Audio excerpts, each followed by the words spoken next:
The CCP last week publicly threatened to use the death penalty against separatists who support and advocate for an independent Taiwan. Could you just break this down for me first, exactly how they made the threat, and are they claiming jurisdiction and judicial precedent inside Taiwan? Oh, yeah. I mean, they always pretend that the PRC has a jurisdiction over Taiwan, right, which is basically, it's a false.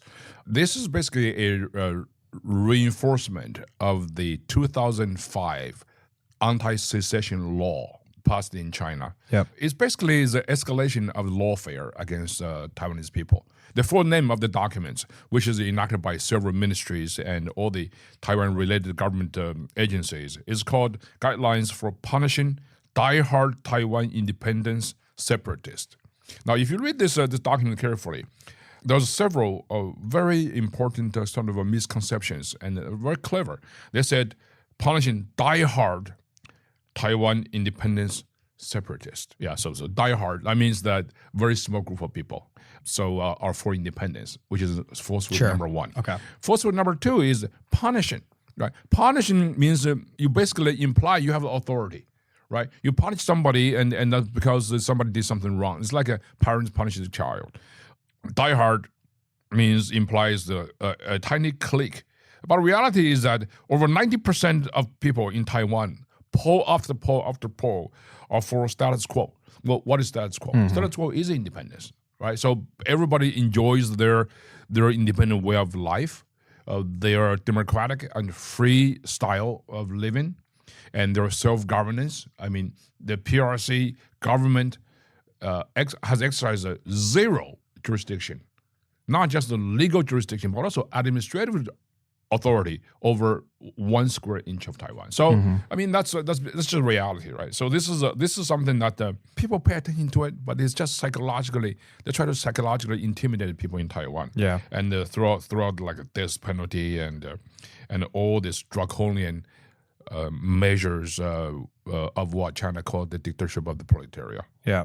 I have some other questions, but is there any even small group of people inside mainland China that they could actually use this, have jurisdiction over and use this law against and would? Or is it all just a I mean, screen? the anti-secession law was primarily aimed at Taiwan, but also it could apply to people in Tibet, people in Xinjiang, and particularly people in Hong Kong, right? Gotcha. So, and even Inner Mongolia and the area, what now it's called Northeast, but traditionally it's called Manchuria. So there are a lot of areas applications. China could apply. Sure. Applications. Well, the contemporary Chinese political sovereign map basically consists of the map of conquest by the Manchu dynasty, the last dynasty of China in the 18th century, minus, of course, Outer Mongolia, which now is an independent country that China actually recognized because it was also a fellow communist country. It's called the People's Republic of Mongolia. Mongolia was the first Soviet satellite state, which was established by the Soviets in 1924. The Taiwanese government, in theory, would not recognize Outer Mongolia as an independent country. So, in theory, Republic of China, as claimed by Taiwan, still would include, this huge area that would include Mongolia. So, the PRC, basically, Chinese Communist Party, recognized that. Now, the 18th century Chinese map of conquest consists of many ethnic minorities, what we call it right now. So that would include the Uyghur region of Xinjiang, which literally means the new frontier, new territory, and then Tibet and several other regions. So this is China wants to restore the past imperial glory. Yeah. This is basically what it is. Yeah. So back to the Taiwan angle of this, there's been a clear ratcheting up of tension and escalation from the CCP, this included, towards Taiwan since the election of President Lai Ching-te. Is this specifically for any of his politics, or is this testing out the new guy? What's the significance behind the timing here and his response? Well, first of all, they say Lai Ching-te has some kind of breakthrough in promoting independence cause, which is nonsense. If you look at everything that Lai has said, has done since his election, the first speech after the election result came out, he said, I'm not going to call for referendum. I'm not going to declare independence in Taiwan. And so he's not necessarily sort of doing anything that out of the ordinary. He said in his inauguration speech, yes, that the People's Republic of China and the Republic of China, Taiwan, do not belong to each other. But he's not the first one who said that. Right. Even the KMT president, Ma Ying-jeou, said that before. And his predecessor, President Tsai Ing-wen, during her entire 8 years of presidency, she repeatedly said this thing. So obviously there's nothing wrong. China just want to pick a fight. Right? Yeah. They does not like it as Taiwanese democratically elected presidency, period, no matter who won. That's one thing. Now, President Lai's response to the new so-called guideline punishment is actually very, very interesting. He said, he correctly stated that China's recent announcement of this punishing diehard Taiwan independent separatist is just red herring, because by virtue of that declaration, all of Taiwan, DPP, KMT, TPP, are now considered independent separatist because none agrees to be united with the CCP. And so it's not a really small clique. It's just all of Taiwan. So China basically declared the entire Taiwan population as a pro-independent separatist. Most importantly, President Lai's response was very, very firm. And he said without any hesitation that China has no right and jurisdiction over Taiwan, period. That is his direct response. Well, now you ask me a question which is very, very salient, and I think is very important. That is, what really is behind the China's motive to do this? I think it has something to do with the total different understanding of the concept of independence. Right? So there are several aspects about this concept, independence. Number one, is there independence already in Taiwan? The answer is very clear. Yes, Taiwan has enjoyed independence ever since the 1950s. Independence administration.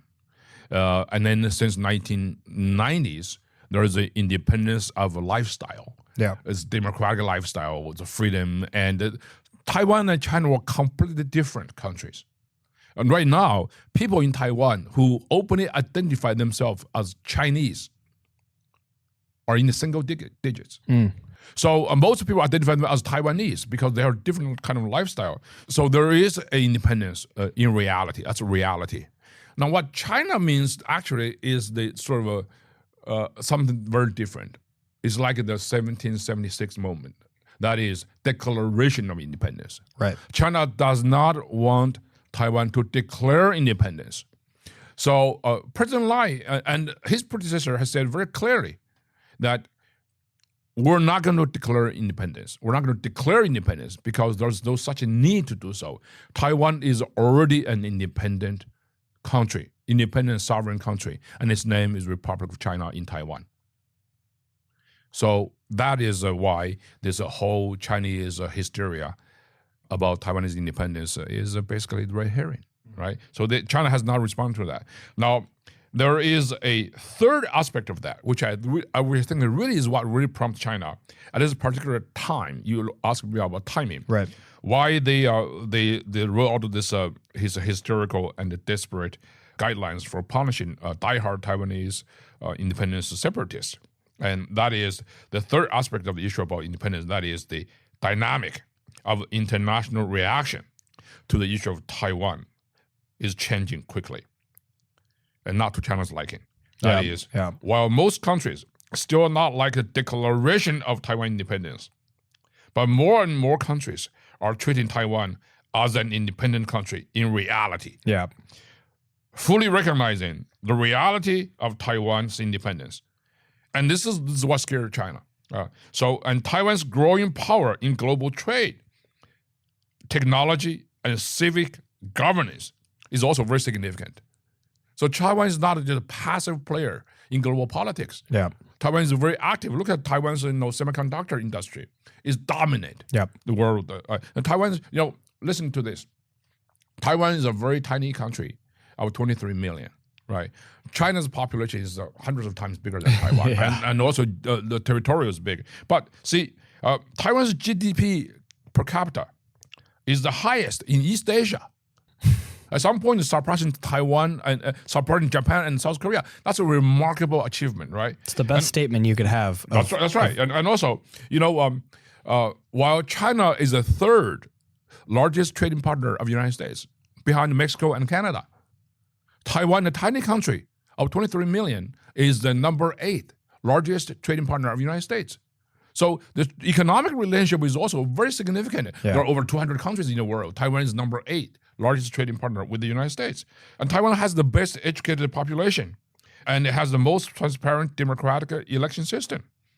All in all, China is becoming more and more stifling and totalitarian. So Taiwan is very popular. That's why if the international community tends to recognize the reality of Taiwanese independence, that's really what scares China, the Communist Party. So that's why they throw out this red herring and throw out all the threats, death penalty, die hard. It's just not really true. It's not very realistic. Chinese Communist government never learned the lesson that high pressure threat against Taiwanese people has never worked. They should stop doing this and show your sincerity to recognize reality and just have a very nice conversation and dialogue with Taiwanese government. President Lai has been consistently urging the Chinese to establish a dialogue mechanism. They don't want to do it. Yeah. For obvious reasons. Well, speaking of falling back on your totalitarianism, Xi Jinping held a military meeting with the PLA last week, and above all things, he spent his time emphasizing the need for the armed forces' political loyalty. But this isn't a real shock, as you mentioned, but why does he need to emphasize or re-emphasize this right now? Is he worried about something, or is this just shoring up support, before an invasion? What's behind this? People's Liberation Army is a purely Marxist-Leninist Communist Party. It's not the National Defense Force. Its job is not to defend the nation primarily. Its job is to ensure political security of the party. So the People's Liberation Army is not the national army. It's a party army. Yeah. So it's very much like the SS for the Nazi regime, right? So this is basically the important. Now, how do you ensure the PLA is totally loyal to the party? So there are two very important aspects of that. Number one, you establish a political commissar system. In other words, in the People's Liberation Army, which is the largest in the world right now, with a 2.3 million active duty personnel. So that's the world's largest army. But the supremacy within the command structure of PLA does not lie with the professionally capable military commanders. It lies in the political commissars, whose job is to guarantee political loyalty to the party and to Xi Jinping himself. Now, that's a principle in the Chinese parlance is called the party commands the gun, 党指挥枪. The landmark event that established this principle took place in 1929. In 1929, after the defeat of the Chinese Communist uprising, ordered by the Comintern in Moscow, so Mao grouped his defeated troops together in his little village in Fujian province called the Gutian, had a conference. So the Gutian spirit established Mao as the top political commissar of the Red Army. And that is when the supremacy of political commissar inside the Chinese Communist Party's military was established, has been there ever since. That's why Xi Jinping, when he came to power in 2012, his first emphasis is to reinforce that principle of the party commands the gun. Right. Absolutely. So that's why now the conference that you talk about at the beginning of this segment was the political work conference of the Central Military Commission. CMC is the Communist Party's highest command authority, which is chaired by Xi Jinping himself, by the party secretary in the normal case. So the first meaningful political work conference held by Xi Jinping took place in 2014. Do you know where it was taking place? Well, it took place in Gutian conference site. in Gutian They village. love their symbolism. In Fujian province. Xi Jinping was a party chief. He was the party viceroy in Fujian province. He knew that place. So he took this PLA's top political commissars to that place to make sure this is very symbolic. Now, talk about symbolism. This conference, which took place last week, about the CMC's political work, took place in another place, which is also like a holy land of the Communist Party, is Yan'an. Yan'an is a little village, impoverished village in northern Shanxi province. And that's a place where the Chinese Communist Party consolidated its power and stayed there for 12 years, between 1935 and 1947, when Chinese Communist Party transformed itself. And the Chinese People's Liberation Army was born and strengthened in that period. Now, this is also was a period when Mao establishes the absolute authority, not only over the army, of the Red Army, but also over the party. And most importantly, gain recognition by Joseph Stalin. So that process took them 12 years. The whole process, the so-called Yan'an spirit, consists of two things. Number one is the idea of unification of thoughts. That is, everybody has to rally around one thought, one leader, the so-called Mao Zedong thought. So it's basically establishment of personality cult and the totalitarianization of Mao thoughts. Yeah. So this is how it was established over there. And so that's what basically is the perfect implementation of Leninistic democratic centralism. It's highly centralized, right? Democracy is just a facade. That's why in Yan'an, you really have to get rid of all these disagreements. Everybody has to agree to one thought under Mao. It's basically an indoctrination campaign. That's why it's called a Yan'an rectification, right? Rectification, Yan'an 整风. And people went through this very rigorous and very brutal indoctrination process. Everybody emerged from Yan'an, completely transformed. Everybody loves Mao, and that's why. Now, there's also another thing. In the Yan'an area, during the 12 years, it was actually a horror show. It's a reign of terror. Because in order to eliminate heretical thoughts among all the rank and file, you have to really identify so-called impurities of the people's thoughts. You have to physically eliminate them. Right. That's why so many people are put into trial, labeled as traitors, as spies for the enemies, the KMTs, right, for the Americans. So you have to really, really get rid of a lot of people physically. So Yan'an was also a big jailhouse.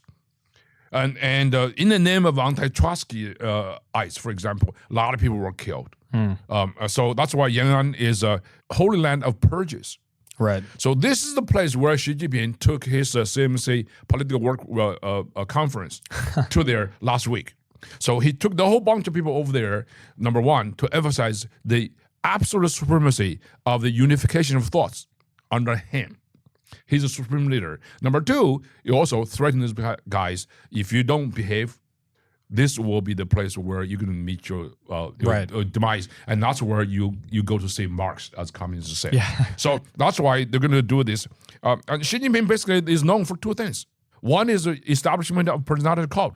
Secondly, massive purges. I was just going to say, every 6 months on the show, it feels like we're talking about massive purges of PLA senior officials. Now, let me just, I have a list here.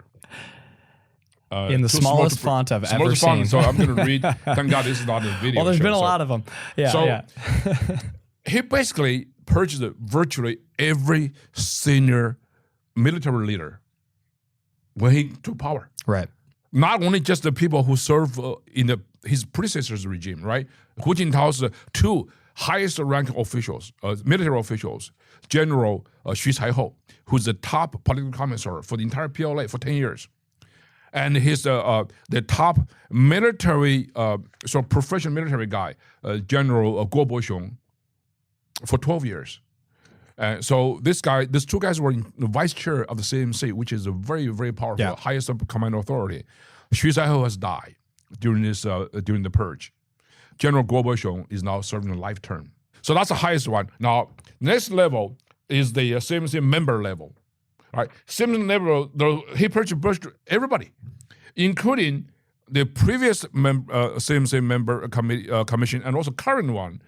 And the three of them are very important. Right? General Zhang Yang, who was the CMC's top political commissar, the most important position in the Chinese Communist Party system, military. Xi Jinping purged him. Yeah. The guy committed suicide. Right? He killed himself. And if he killed himself, and then that's ultimate evidence of your betrayal to the party. Right? And then the next one is Fang Fenghui. General Fang Fenghui is very peculiar. And he was handpicked by Xi Jinping himself. He was the chairman of the Joint Chiefs of Staff of entire PLA. He was with Xi Jinping to visit, Pentagon, and come here in his one of the first trips to meet with President Trump. He went back. 2 months later, this guy's purged. This guy basically is serving long term in jail. Yeah. And of course, most recently is the General Li Shangfu. Li Shangfu was handpicked by Xi Jinping as his defense minister, a member of the CMC. The guy was suddenly disappeared. He was disappeared in Chinese sort of political parlance. He was disappeared, and he's now gone, right? So he's purged. Now, that's basically at the CMC member level. And there's also theater commander level. That's everybody's in charge of. China has 5 theater commanders. Right. Yeah. Right? Those are the most important people. It's going to fight for Xi Jinping's war. He purged almost a whole bunch of them, right? And there are 5 of them. That's very important. The Air Force chief, top air commissar for the Air Force, General Tian Xiusi, is gone. He's purged. And then you got this commander of the People's Armed Police, the most important tool of repression of the Chinese people, over 1 million strong. He's the commandant of the PAP. And this guy is Wang Jianping. He's purged. He's under Xi Jinping, gone. And then you have this Zhou Yaning. Zhou Yaning was the general in charge of the Chinese rocket force, the strategic force in charge of all the missiles. Right. Nukes. He was purged. Yeah, we covered him on the show. Well, that's the next one. Yeah, that's the next one. So he's the second commander of the PLA-RF. His successor is the one we talked about before. Gotcha. That guy called, his name is Li Yuchao. General Li Yuchao was summarily basically dismissed and purged, right? He's the third commander of the Chinese rocket force. And then, of course, you also have this, the president of China's People's Liberation Army's National Defense University. This is a general by the name of Wang Xibin. He's gone. Now, you name all this. I have a list of hundreds of them over here. They're all purged. So that's why Xi Jinping lived in hysteria, total madness. That's why he had to take these people to Yan'an to say, hey, listen, you got to be with me or you'll be dead. Yeah. Right? And also she indicates something else. That is the profound disenchantment within the rank and file of the Chinese People's Liberation Army. Nobody likes him. Yeah. It's not a sign of strength. He took people to Yan'an to enforce the idea of his supremacy and also to threaten people within the rank and file. I don't know how such an army could win any modern war.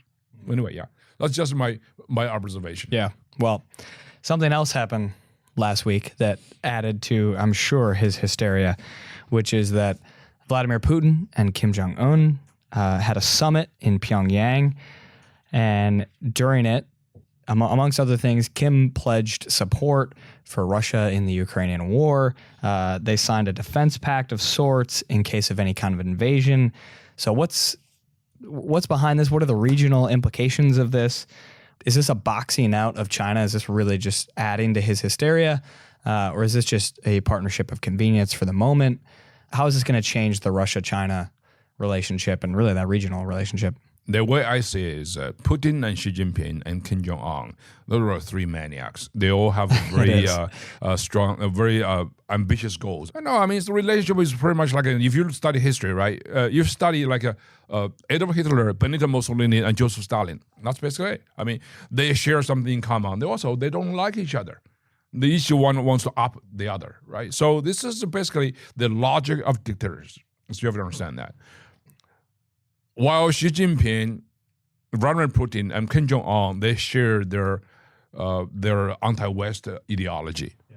They also have the clash of ambitions, right? Xi Jinping, obviously, right now is in a very good position because Chinese economy is very big and it has money. It commands a very powerful economic industrial base, so with which they can support all these rogue countries, like Russia, like Iran, like North Korea.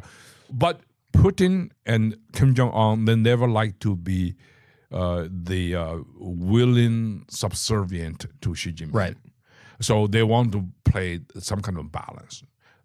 Even though they may have any other choice, but they will try to do some kind of little cranky thing to show their defiance, right? So this is actually considered one of them, right? Xi Jinping, I don't think he's comfortable to see that North Korea and Russia now has a mutual defense arrangement. Right. That could mean that if North Korea is under attack by a third country, now it could be the United States, right? Could also be China at some point. Right. Russia is going to jump in. So he's not very happy about that because the relationship with Russia has to be exclusive. Yeah. So Xi Jinping might have the strong sense of that Xi Jinping, the Putin and Kim Jong-un, maybe a little bit promiscuous. Maybe there's some hanky-panky going on between the two against me at some point, right? So that's why he's not very comfortable with that. That's why if you look at the Chinese Foreign Ministry statement, very ambiguous, right? Now, I think in my view, could be also reinforced by what Vladimir Putin did the next after visit Pyongyang. He visited Hanoi. He visited Vietnam. Yeah. Why? Vietnam obviously is China's adversary, regional adversary. So Putin always valued the traditional friendship between Vietnam and Moscow. So he wanted to go there to show, listen, I'm not only nice to China, I'm also nice to China's adversaries in Vietnam. Yeah. So Vietnam and Russia have a very strong military cooperation. Vietnam's main weapons of offense are still Russian-made, Russian design. That's why every time China buys weapons of significance from Russia, Russia always makes sure to sell the same kind of weapons to China's adversaries and Russia's traditional friends, particularly Vietnam and India. We just talked about that last week with That's India. Right. So I mean, India and Russia have a very extensive military cooperation. I mean, India and Russia are developing this very powerful missile system called the BrahMos, right? So it's not bad. By virtue of doing this, Vladimir Putin seems to send China a signal that, listen, I love you, but I also want to love somebody else. So he wants to play in a balanced, well put, diplomacy. Yeah. He doesn't want to be exclusively trapped into the Moscow-Beijing duality.